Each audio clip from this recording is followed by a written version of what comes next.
বিশেষ অতিথিবৃন্দ এবং সর্বোপরি আমাদের শিক্ষক বৃন্দ এবং সমবায়ী ভাই এবং দিদিরা সবাইকে জানাচ্ছি আমার আন্তরিক শুভেচ্ছা এবং অভিনন্দন।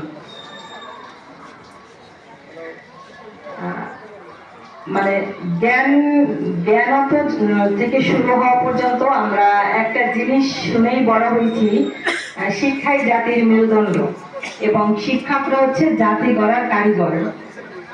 কিন্তু যেদিন থেকে শিক্ষকদের হাত থেকে ব্যাগ কেড়ে নেওয়া হয়েছে সেই কারিগরটা মনে হয় কোনো জায়গায় মানে খাত হয়ে দাঁড়াইছে। ভুল বললাম?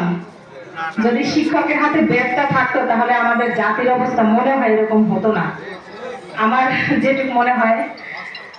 তো আজকে আমি যখন জাতীয় সঙ্গীত গাইছিলাম বা আমরা যখন সবাই ওখানে ছিলাম, তো মানসিকভাবে আমার এতটা কষ্ট হচ্ছিল যে আমরা কেউ প্রাণ খুলে জাতীয় সঙ্গীতটা গাইতে পারিনি।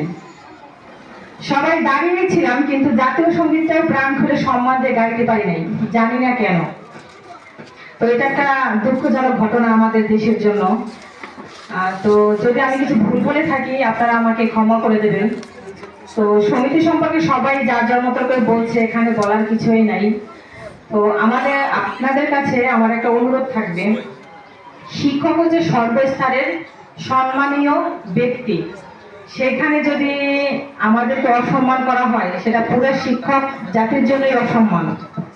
যেমন এই যে এখানে যে 7 জন ব্যক্তি নামে মামলা দেওয়া হয়েছে, এটা কোনো না কোনো ভাবে সবার জন্যই একটা লজ্জাজনক বিষয়।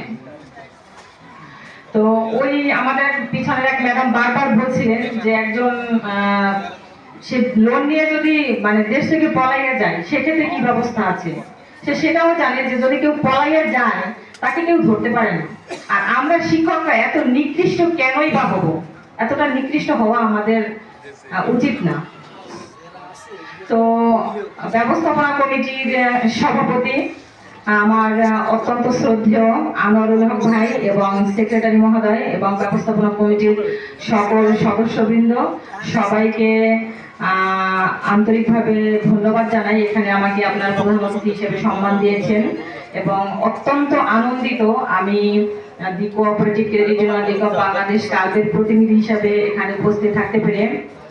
আপনাদের সবাই সুস্বাস্থ্য এবং সৃষ্টিকর্তার কাছে প্রার্থনা করি আপনারা সবাই সুন্দর সুস্থভাবে যার যার পরিবারে ফিরে যান এবং সবাই ভালো থাকবেন। সবাইকে ধন্যবাদ, নমস্কার।